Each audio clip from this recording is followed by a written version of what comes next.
Monite a hua furumahiva o Augusto e ko alfato.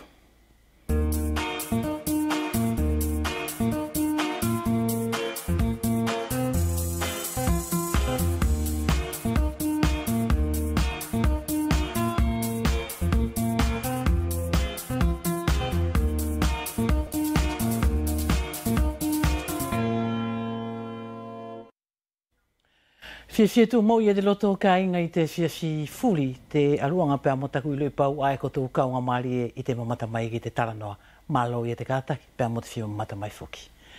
Ko te taranoa leva o te waha nei I whaka tuhatuha e hui foi leva ki te mauli ngā ue o he u whae loro tonga hea te mi loa loanga. Ko ia mo awahi aki e te aluanga pe mo tatatou whelongui I te moni te nei e tau kamata whai e te aluanga mo tatatou taranoa mo te whelongui pe mo te whae ani. Ko Lucia mafutuna ne e ngawi ai he te mi lolonga I te wharewhakaani e ko tō matamaiki ai televisio pe mo te latio pe ko malolo ngawe. E whakawhi mai ai ke na ua whakamatala mai e te aluanga pe mo tana mauli ngawe talu mai te kamata wa umai ki te ahoni. Kai kainga ko te e matou tuku atu lewa I te lakanga ani ke ko tō matamai ke te kumilongo a te taahina ani ko niletesi mawai tau e tō atu lewa I ki vai malau. Ne alu o fielu e mea furi ki te uhinga o te api ani ko vai hakili ko te whakamatala ia a te whae ani a tātou ko tostea matavalu ko tau matamai.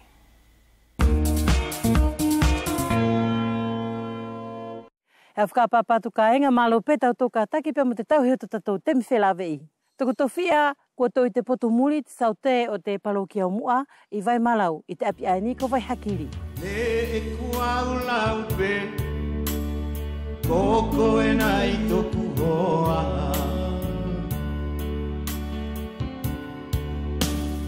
Ke au tauhi koe. Tosi, malo pe e se au ka taki pe mo te maoli malolo I te ahone. Ai foki. Ni le tosi I maoli leipe ma si poto ngā ue o tātou o pe ke ana o tangata. Malo pe e te maoli pe mo te uhu mai. Ko te kumilongo a aku I te taranoa kua au mai lewa ki tolo te whare tostea. O hinga pe mo te towhia e ni e ke maoli e pe mo tō ki whamiri. E whialala ke tuku mai e tona hingoa. Io. Nile, e ke te hingoa toku ki api ko vai hakiri. Pe ie hau mau tostea po te alai e te tupuanga o te tuku kia I te hingoa ana kua maheno mai ko vai hakiri. Io, nile, ko te uki I konga, au tuku atu pe ko te umatua urua ki mai. Ne ko te tangata ne hingoa ko saka putu fotu. Pe hako atu ai pe mo te tokorua ai ane hingoa ko katarina kai te tongi. Pe hako atu ai lewa. Pe mo taku mantua, pe hako atu ai, pe mo tona ahoana, ne hingoa, katarina, korokitu. Ko te uhahaila ana ke whakamatara mai laulau mai, to stea ko maheno ia ko nā toa ia e api heni. Ko te whahai o tau tamai, pa ko te whahai o tau whae. Ia, ko te nire, ko te whahai o taku whae. Ka ko te matua hingoa ke malama ki te matua hingoa, ko nā toa e api heni. Ko te matua hingoa taku whae, ai hingoa ko korokitua. Ko te nowhae ni a koe I vai hakiri tositea, ko te whahai pe aini, pe ke tau mau I te kauara ange. Ia, nile, I heni, kauara ai, pe au hiki atu. O whaiki uta. Pe haua I o whaiki te tai, pe ngatai. E whewhai e tō wailua mo te towhia e tā rito o kiai. Ia, nile, ko ni pe ko te kauara ia ai, ko te whamiria. E ko seonasi, ko viko, ko ai te tahi kutu. Barungo furu. Ko te poro ange I halalo, ai ai te sone, ai ai pei. Ko ia ai matau tua ko ia ai. Ka whewhai e tō tua koi pē mo te whahai e tawhātuia ki... I harakau? Ei. Io, ko te kongare wa ai anire, e tau tatau pē. Ko te ihi ko te wailua pē anire, ko ke mahinoanga pē, ko au pē ani, pē ko te hina pē o taku whae, ai pē e au nofu mai ai. Hake ake ai, pē hipo ki te tai. Ka e au nofu pē, o sio oi. Pai ko te api la aia ke ui mai ko te ki te hina o tau whae. E tohi ngō pei e te api aia ko Waihakiri. Ko Waihakiri. E ie hao mau whakahistoria pe e whakawhangana ape tostea ki te hengo ani ko Waihakiri. Na me ange i te temi pangani, ne ie he ukonga mauhinga ne e hoko i tau api. E ke hei whai whahani, ko anga te whai vai keri. O te ukutunga aia urua ki mai o tako umātua, ko te eke hifora koe, e hange heki i tūnga. Pake tau hifora aia ki raro, oho i te pākete, pake hake ake. Pei e lewa nile te tahi ki i temi, eke hifoatu, kua ke sio lewa kua taka te ki i tūna kula. Te tuna kula? Tūna kula. Oi ne mahane mai whakakea ko te tuna e uri pei? E uri pei kai, ko te whakailonga ia ta mātou ia vai, ko ia ai hingoai ko Waihakiri. Pake sio, ko nā te tūna kua, e more ko he lange whewhei epe. Te whalahi o te lahi o te tuna? Ei, te loa, e whewhei epe. Peke sio atu kua aru. Ku aru ai le vai ai te matapuna. Ke ie he tahi ukonga nge mauhinga pe e whakamatara la, ke nofo mo ia tosi te au hinga pe amatou api aini, ko Waihakiri. Ko Waihakiri nei, ko tāku pe ani mahino i tāku rewa kua mauri mai ani, ka ngata rewa nile, he ino atu ki toku tokorua a kua puri. Ka ngata ko ia ange i tari maranga, e mahino. Mahino kia i te ukonga. Kana peang e heni, kana walae. Ai. E langi longo mai pe anai, ko ia pe ilo ki te ukonga nile. I au, e au ilo i tahi ani pe i laia kua ui etu. Pea ko tau la ani fo ino fotostea, na mele hange fuki la ia, ne ke maula heki i tano la, ke na leo ia te loto whare ani o koe muto ki family, he mahino mai fuki ki au, ko koe pe fuki ne ke uro ke hau ono fo i te konga mea aini. Io nile, e ke tara nao moni, ko tau tara nao moni ki i tano, ka e more mahino ki au, more tui heni. Ko e ange e te whai ange. E tuu te tano ia i te ki konga ange te hina ta ku whae, ko ange pelai, e tuu mai te furepo. Pea ke mahino la, na me hange la, ne he historia, ne e whakamatala tu e tau whae, pako tau kui ape, nā tō e api heni o hinga pea mo te whaitoka ange ke whakamatala mai. Io nile, ko te konga aia, ko te mea pēne i mai e taku whae, tō kangatosi he ko e ange pē te leo rangi o oui te, ko ange pē te umai. Ka ki te ukonga furi, ko te ngata pē whakaanga te konga mea oilo i e te tano. O hake laia ki uta, mo le lewa mahino ki au pē he tano i uta, pē ea. O au pē laia ki tai, pē ko te whaiwai pē mahino ki au, ne ui mai, e iai te pipiki. Nā ko ia la ae, he ko te uhine au longo, e iai te ki i pipiki, o heni. Ko tona pure, ko te vai.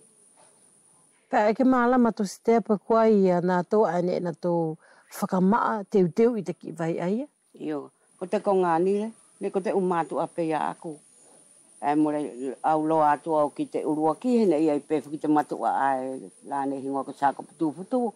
Pea hoko to ai puki pea mo te tahi pe koe. Ka ki te umatu ape ma hino ki au. Tana whakamaa te konga. O au pe pokia ki te hene puri tau tonu pe se aku ka ngata poku se aku whae. O tāku umatoa ne puri tau tonu ia he ki poto ia i te aru o taka ki te ukonga ne mātou i lota arahi. Pea e ke whakaunga i koutou i te ki vai ai tositea ke koutou tauhi, ta whitola i tu te mila ai mate ai te vai. Nile, e tauhi. Ka ko au ia. Tahinga tāko hifo. Au pika whikau i te hifo ki lalo. He mao kau hifo mo te ki i pākete, o hua te pā, au matako ana, au he kau tau ki lalo ki te loto vai. He ne ko te mea rāne e whai, e sefo, ko tono whakaatea. O toi ta tau pe mo te mata o veri, ai angi tari maranga, e oro pe o sisio pe whakaatea. He aunga pe. Ei, pe mata oro o hua mai he ki i mo iwa tāwhito la te u konga nile, ko te u whaita o. Iyo. E le tahi u kiri ki te ki vai. Pea nei lai anile, mune ka hipo ki tahi ku wāo. Tos te ai au whakamalo atu ki te u konga mauhinga furi ai ni kua ke whakamatara mai, e tuhai e pia motou api ia Waihakiri. Pea ko ia ka ainga, ko se atu lewa ia te kumilonga ni te uteu i ki te whakatahi atu i te aho ai ni, e ku mātau i ne atu.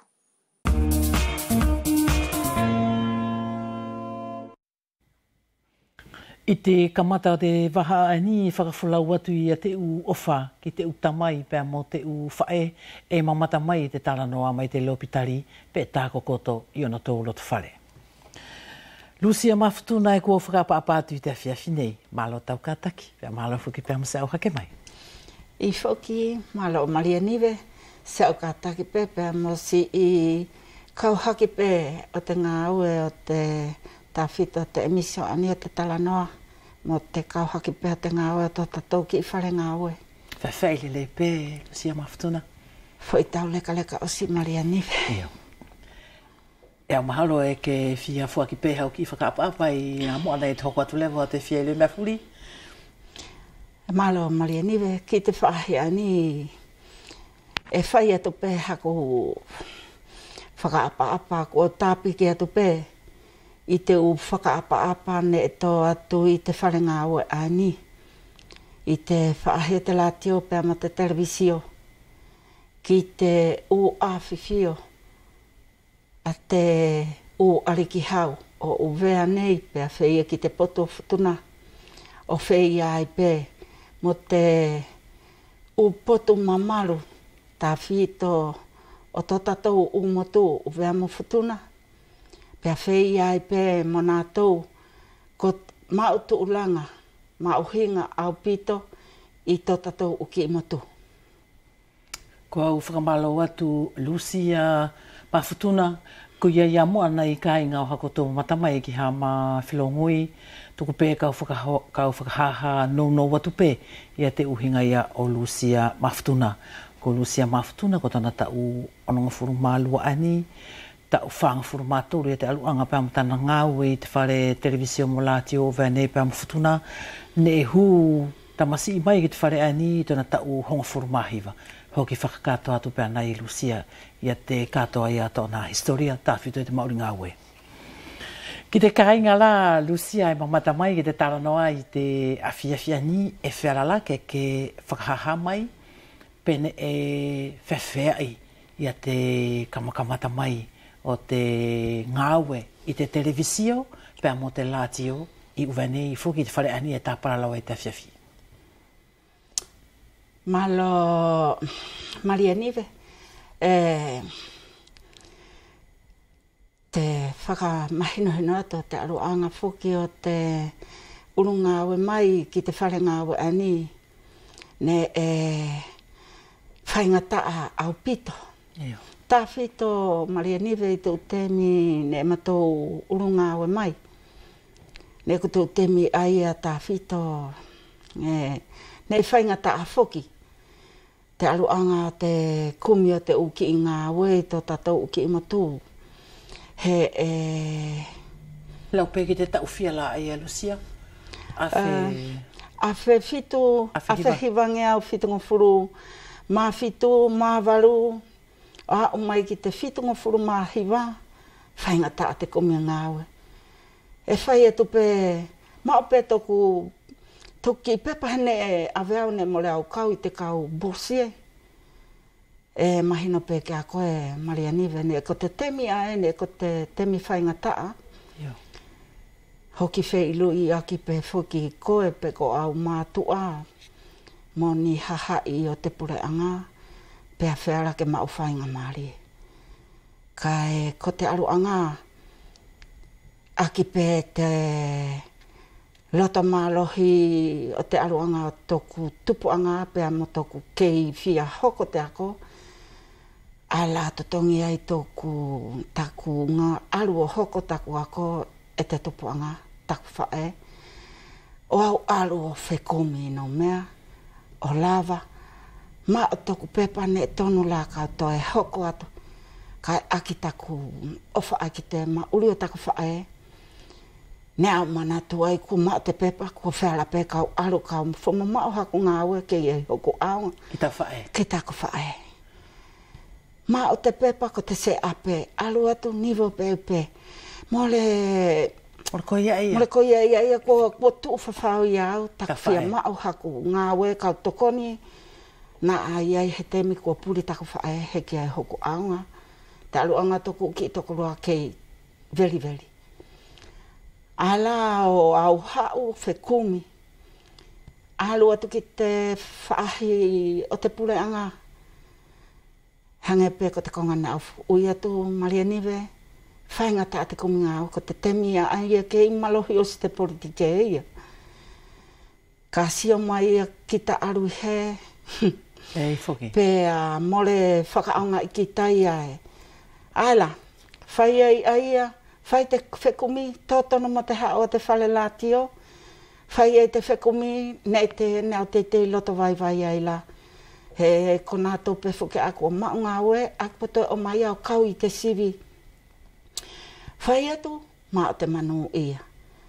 Ala mauai ko mātou ko te ki fo i tokotoru o au hau o paisote ki te whaahi o te tāmasini. Iyo. O mātou tokotoru ne e mau i te sivi aia. Pea to o te fo i tokorua ki te kotoku ki te hina ko tere mo maleta ki te whaahi o te talalongo. Ko au ia ki te whaahi o te tāmasini ki te poto o te utuadotea. Iyo.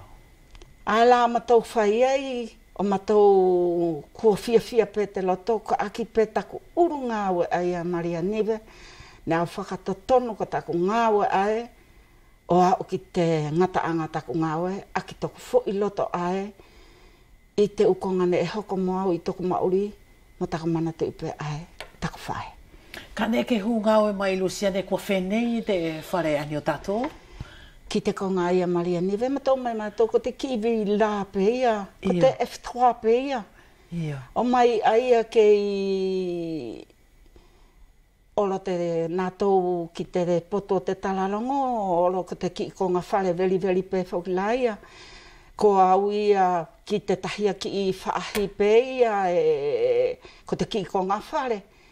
Pea ko nātou ai ki te latio, olo no fo i te tahi ko ngā whare o whainga i ae ko te ki F3 pe ia. Ne mora whakahai koutou te mi aia. Ne mole matou hahai ne mau pe ko te fo i toko walu. Iyo, awhi hiwa ngea o whitunga whuru mahiwa ai. Mahiwa, ko te potu o Lucia pea mo pio. Lucia i te whaahi a te talalongo. Pea mo Atoni o Whaua. Pea mo Petelo... Tau whana? Petelo Savie. Petelo Savie silo.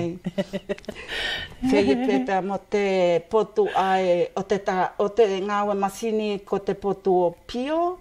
Pea mo Munitu a Whatai. Whegi pepea mo te potu o Mika Hea Whala. Iyo. Ko te potu o te tāmasini, ko toku potu.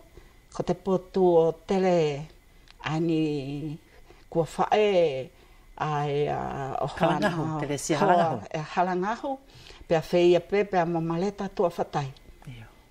O koutou pe aia ne koutou kamata ngāwe i te whare latio, whare televisio. Mātou aia ne kamata te ngāwe, pea mo nātou ai ko te umata pule, he ko te upapārangia. Ko te pule lahi, ko te papārangi, ko te tangata hinga ko Jean-Claude Michelot, pea ko te tangata te talalongo, pule lahi talalongo, ko Jacques Barret, pea ko te whaahi ani la o te teknika ko Jean-Claude Gauthier. Iyo. Ne whewhai lewa Lucia si lawanga pē, ne ke humai te tau awhihiwangi o whitunga whurumahiwa sekreter. Ko te aho nei lewa ni e tāpalalawa i, kua ke nofo lewa i te tūlanga ani e ke taki i te servicio te latio mo televisio. E tō ui te lea whakawharani directrice des antennes télé et radio o uvea pēr mwhutuna. Ko te i te whakasesio atu e mauhinga o pito, te aluanga pēr mo tau hake. E whara ke whakamatara mai Lucia ki te taia ke mamata mai i te awhiawhine ki te televisio i a te hake pē o te aluanga mo tau ngāwe o au mai ki te lakangaini. Malo niwe, ki te whaahi ia, urua kei pē mo ia, ki te whakamalo pē ia ki te tokotahi. Ki tāna tukui fo te whakapare ia ki te aluanga o tōku ia Māori. Longo la, mne mo le whiaunga tona teu, ka kua ki tā o mai ki te konga ani, aki pē te whaahi ai o te loto Maria Nive. Ai au palalau atu ai peke a koutou. Ka kita ngāwe aki hoki taloto. E peto ki ta whakapare mai te tokotahi. Ki te kamata mai Maria Nive hange pe ko te whaahi au ui atu. Au kamata mai aki te tāmasini. Au whai pe te ukonga ia. Alu ki te whaiwhaitaki o te whakatuutu. O he ki ipolo kalama te lātio. O whaiwhaitaki hene kamata pe te lātio. Whai pe tona kamata ne kamata i te halohango furu ki te whetapa. Aki te whaahi ae o te ko te uki i musika. Ko te upala ia ia ne e au ilo ia ne mole fia longo tātou ki ai te upa a whea tahisi. O whea ne ia la te pā a whea tātou. Mai a tātou kui ne kauai la i te whakatangi aia. Kei ke mana tu e wak tāte ki hiwa ia. Kua ngalo le vai a Maria Nive. Pea ko te ngata ko te ki musika tahisi, ko te iarana. Ko te tai musika i aia i a aho. Pea alu atu pene e whai lewa te ki i talalongo i te temia te mātahi. Ki te whetapa. Ala o whai e te ki i whai take ai te talalongo. I te lātio I te lātio. E nā tau o te pilo talalongo. Ne e kohe mea ne e whakawhia ki a mātou. Te aho ae ne e awahi ai te whakatangi ai te tala o te talalongo lātio. Hange pe te whia o mātou loto e ku mātou kau whakatahi te whao o te ukonga. Pea whea mo te whao o te ki i polo kalama lātio. Te musika ilo i ia ai pe hau tangi atu te ki musika ai. O whai aia, alu atu ki te tahi tau, kua hola hongo furu lewa au ki te hola lua. Te whaitaki o te ki i polo kalama. Hene e whai atu lewa, whakauru mai te ki i whawhine, urua ki animatrice o te whalenga latio ko Maria Litia, Maria Foimapawhisi. Mahalo pe ke manatui. Mauri nei wharani. Mauri nei wharani, pea koi e na ko te whawhine ai hene. Ko alu lewa ki te konga ai, ko te whaiwhaitaki e ke hanga o presente i a Maria.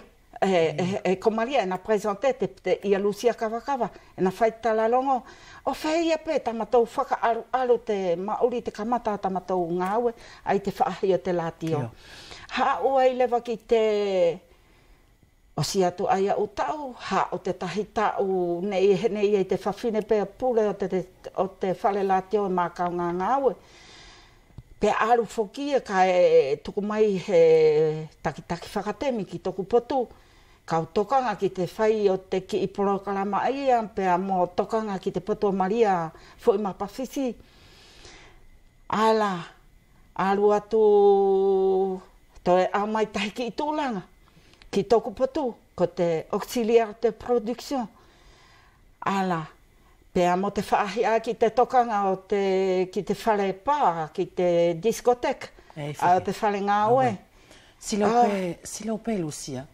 Neke whakamatara mai i te kamata, ne hare mai tatou ki lātio e tola ngofuru, ki te whetapa. Ko te uke i pā ai ane ko te ko te CD, e hare akola ko te akola ne kamata aki? Ko te uke i pā ai, heki i haere te CD, te temi aia. E taupe lai te temi aia ko te... E toi te temi aia i a mātou ko te disk. Te 33 tours. 33 tours e 45 tours. Pea taupe lai ko te vinil. Feia. Nea mai wharani. A mai no mea, pe a mai wharani.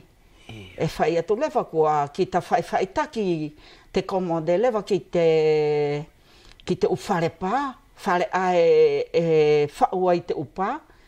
Ke na tau mai te whainga i a, ke mai te unuvo te whoki o te temi. Pea o si ai te auxiliaire de production. Pea au alu atu ki te whaahi ae he kua tau mai lewa mo televisio. O au toa te responsable o te radio mo te televisio.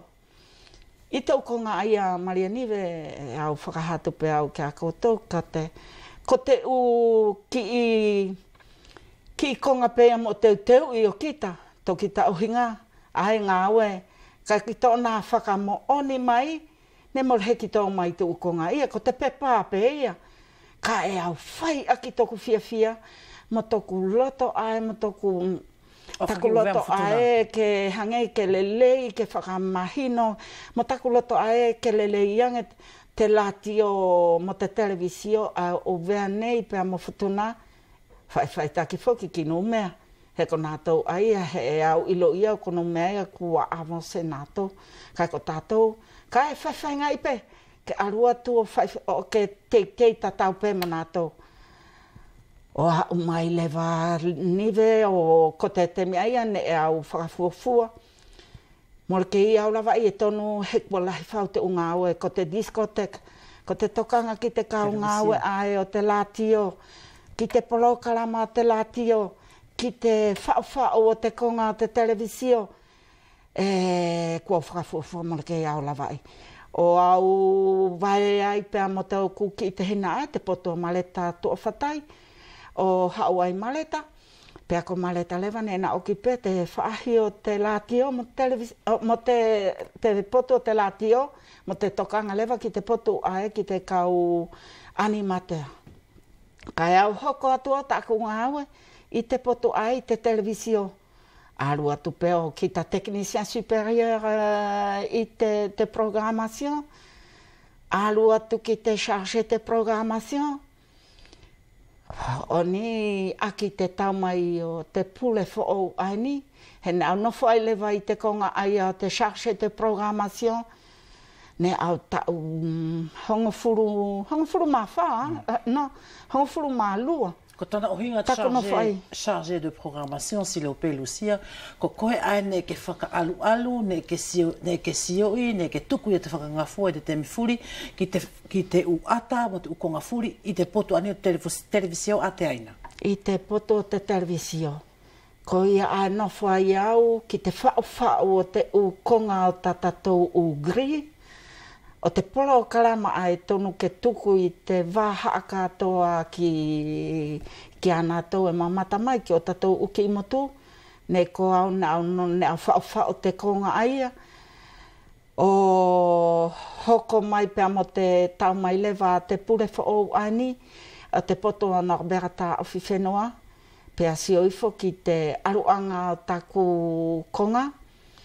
Ala pe au kaku mai ai o whaki mai ai te kongani, te pule i te whaahi a te antenne. Whakawheta i Lucia e tauleka au pito i a te aluanga pēr mo tau vai mai i a te tau mauli i ngā ue, tā whito pē ki tai tupu o te temi ani.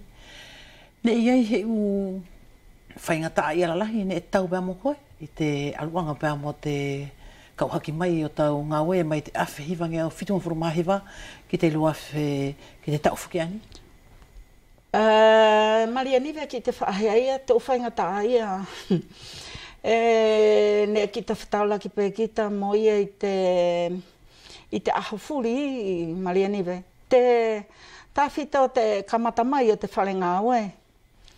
Te kamata mai ne moreheki ai he motoka.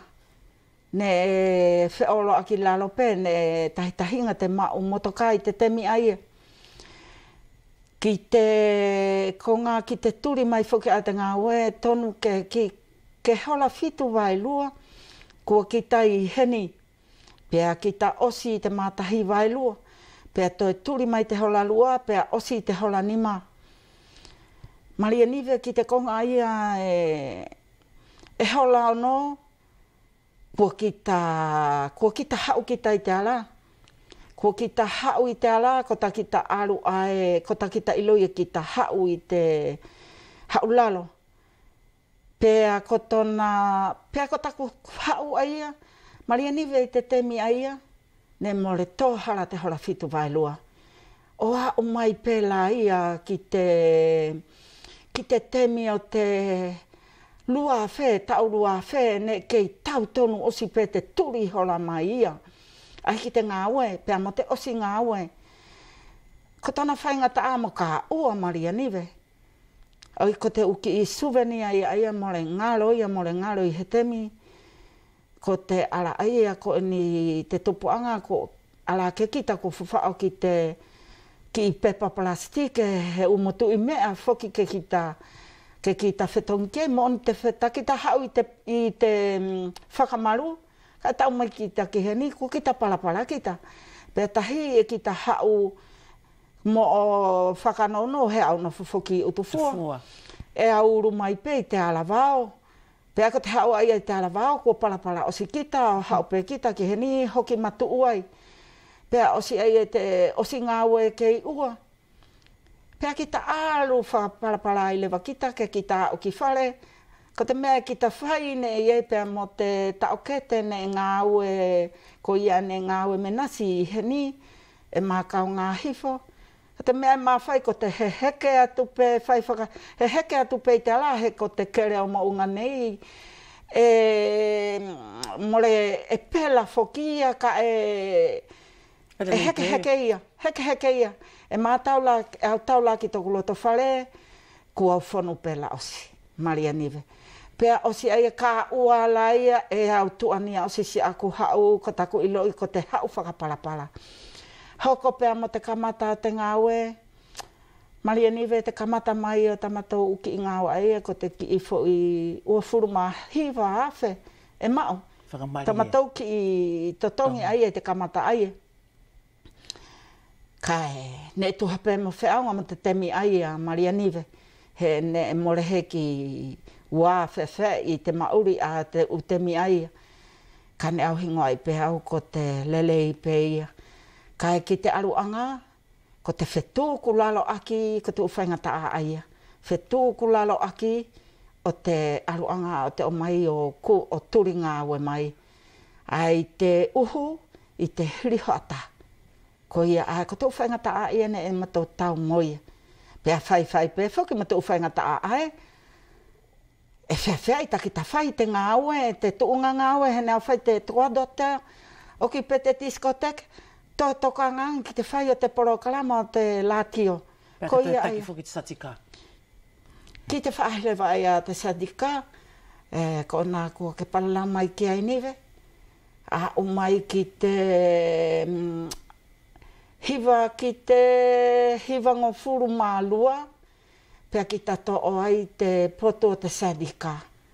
Kua ki ta uru lewa ki te whaahi aia, ne e ko te poto tamata uru ngāwe mai, pea hoko ma te ukonga, ki matou mauri whakalongo, ki no mea. Ki te whale ngāwe, whale latio mo televisio, ai o no mea. Pea ne ko te sadika, ai o te FO, ne e urua ki uru mai ki a mātou, ki te whaahi o te whalelatio.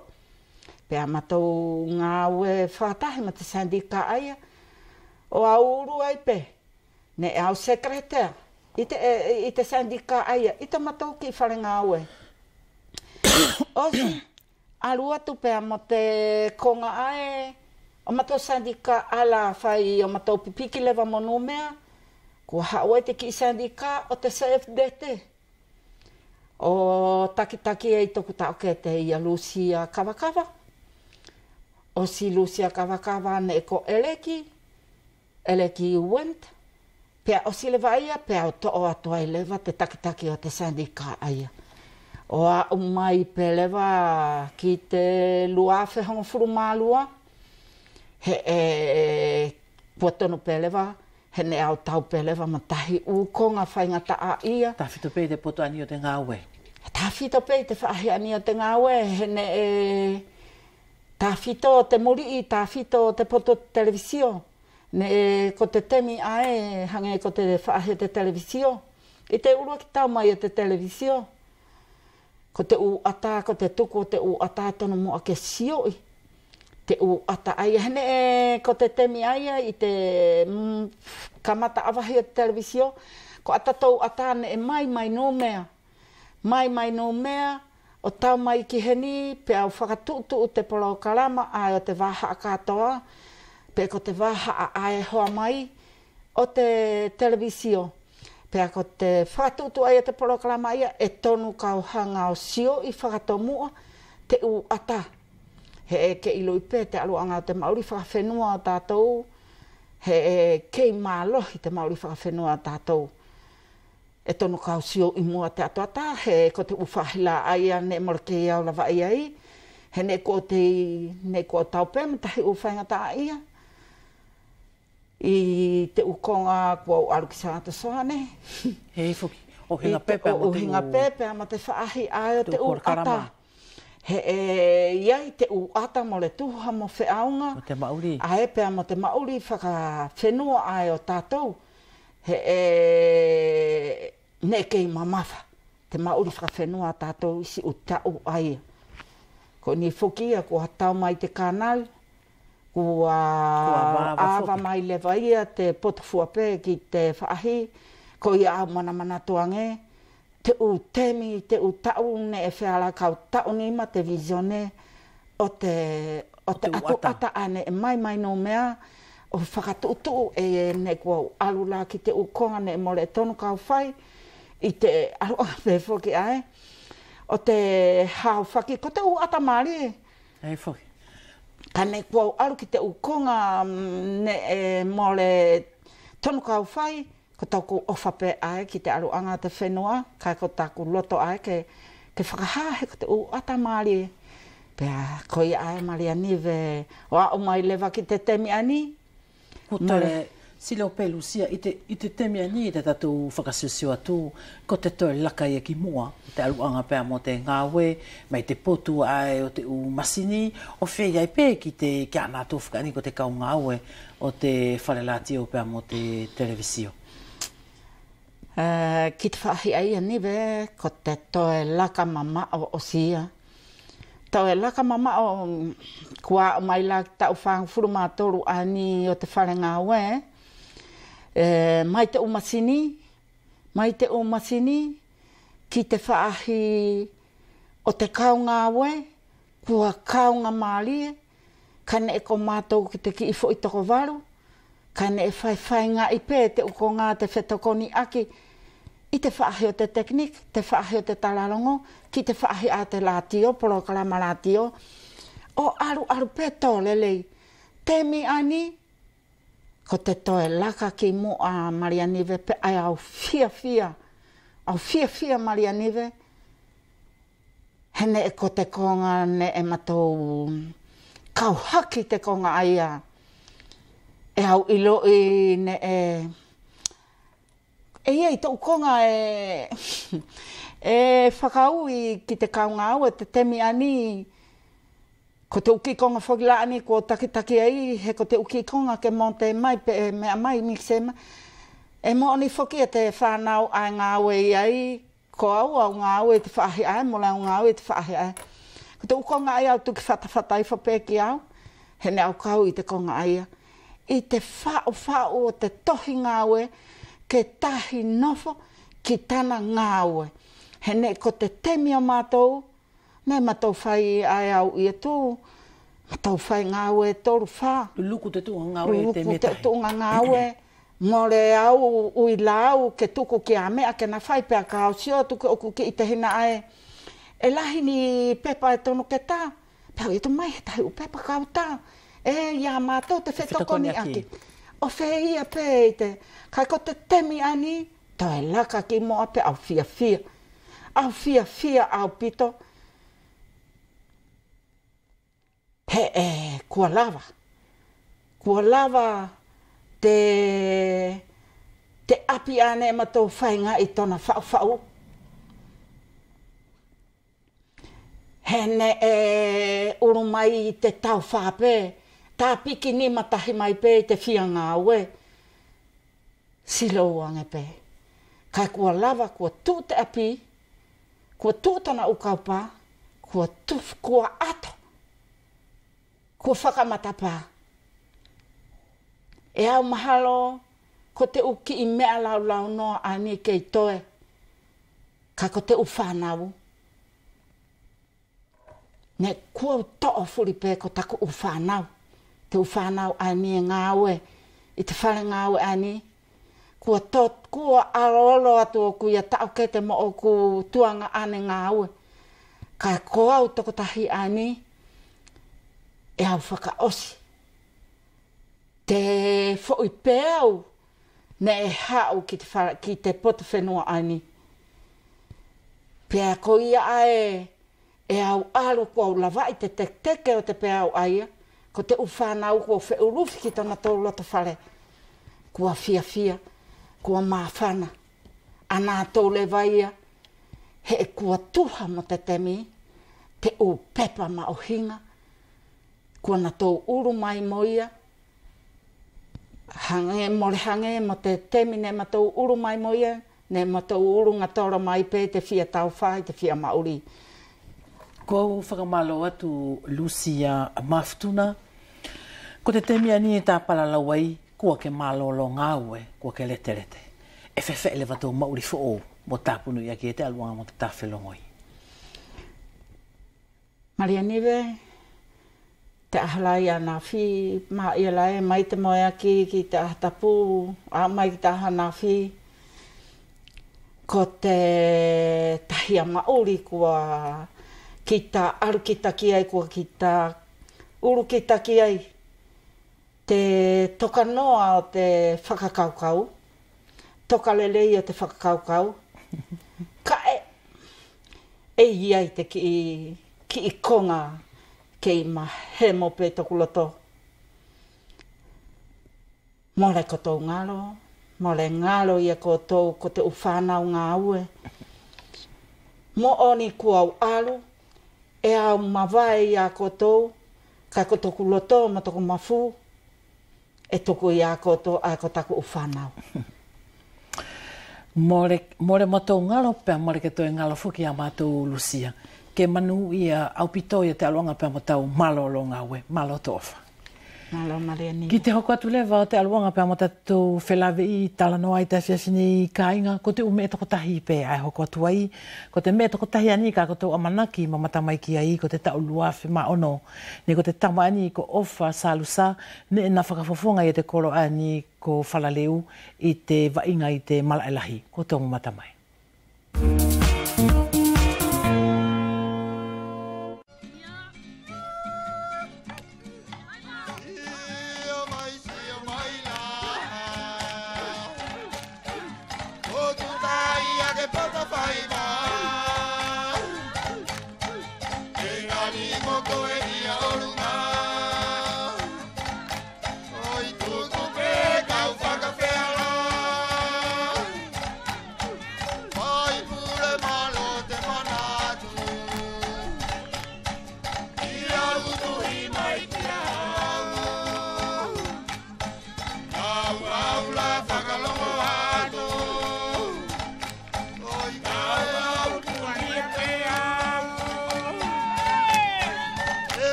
Mari. Bye.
Talamanatu ki te tapunui o te newspaper ai ko te whenua fo'ou te taulua whemalua tō manatu.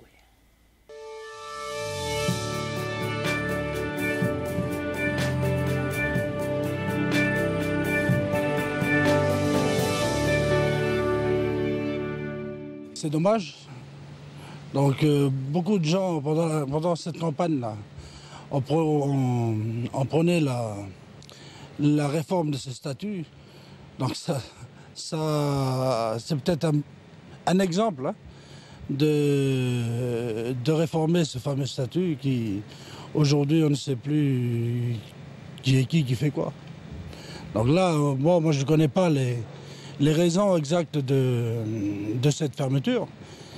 Mais ce qui est à déplorer, ce sont les emplois qui vont être supprimés. Bon. On verra dans la suite, quoi. Je trouve que c'est malheureux parce que c'est le seul journal, c'est le seul endroit où on pouvait avoir les nouvelles parce qu'il n'y avait que ça à Wallis et ce serait malheureux qu'il se ferme. Comment voulez-vous s'ouvrir au monde de l'extérieur si on n'a plus ça? Moi, je suis contre cette fermeture. C'est le seul journal qui tourne dans Wallis, c'est Futuna et même jusqu'en métropole, on a des nouvelles de Wallis à cause de ce petit journal. Mais pour moi, par respect aux Lavellois, je pense que ce genre de problème, quand le roi décide de ne plus parler de quelque chose qui se passe à Wallis, je pense qu'il faut respecter.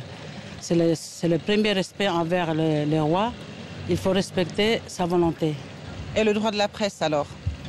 Le droit de la presse, je pense que la presse a son droit, mais à Wallis, c'est spécial à Wallis et Futuna. Les rois passent avant tout. La clientèle de Perle d'Ouvert était là à attendre le journal. On était étonnés pour la fermeture du Tefenois, parce que c'était le seul journal. Et qu'en pensez-vous personnellement? Personnellement, c'est atteindre carrément le droit de l'homme, libre de ce qu'il a envie de dire. Ce que j'en pense, c'est que la chefferie, maintenant, ils se prennent pour un petit Hitler, pour la mafia du territoire. Parce que quand on n'a pas envie d'attendre les vérités, on prend la décision de fermer ce journal. Mais le droit d'expression, c'est un droit français. Et nous, tant que nous sommes encore français, nous avons le droit d'avoir au moins un journal. Et de là à fermer le journal, là c'est inadmissible. Et là, moi je dis que la chefferie doit rester à leur place et puis l'administration à leur place.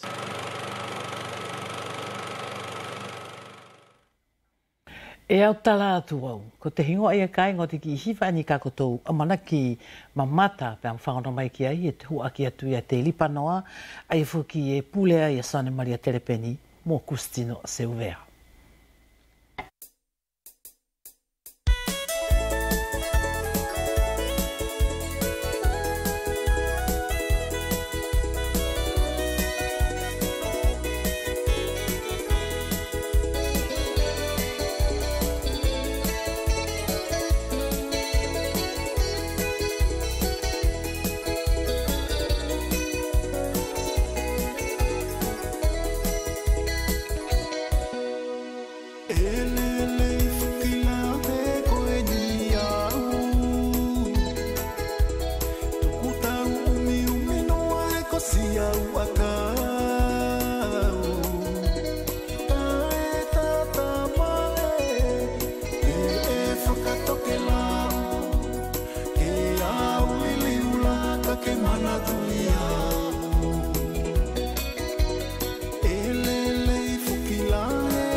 Ko te mea pe au lele ia kai ngai tu ma holoni ta tu ko te lipanoa ta fitu te patoro ani ka sana Maria he hiva la ka fa ka ve mo le mai na fa ke tona ho ana he papalangi pe fa ka to malo ke to te pe la bumbong